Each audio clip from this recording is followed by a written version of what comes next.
Bonjour Rudy, c'est depuis Tel Aviv que je m'adresse à vous ce matin. La semaine qui vient de s'écouler a été marquée ici par les conséquences terribles des 3 attentats qui ont frappé le pays et qui ont fait 11 morts.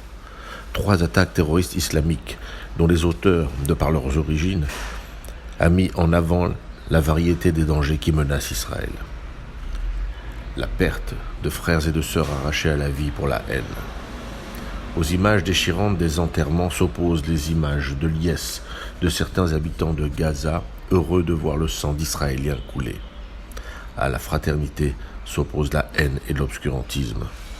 Pour les terroristes, peu importe que les victimes soient juives, chrétiennes ou druzes, des assassins n'ont qu'un but, frapper Israël et tous ceux qui y vivent et servent le pays. À côté de ces images auxquelles on ne peut jamais s'habituer, il y a toutes les questions qui se posent à chaque attentat. Comment les assassins ont-ils pu passer entre les failles du filet ? Des questions essentielles qui se posent en permanence les forces israéliennes qui sont en alerte permanente et qui affinent à chaque fois leur travail vital. Une autre question revient aussi. Que faire face à des villes arabes telles que el-Fachem,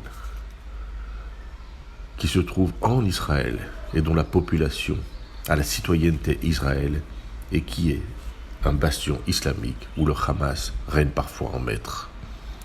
La citoyenneté oblige à des devoirs et nul ne peut y échapper.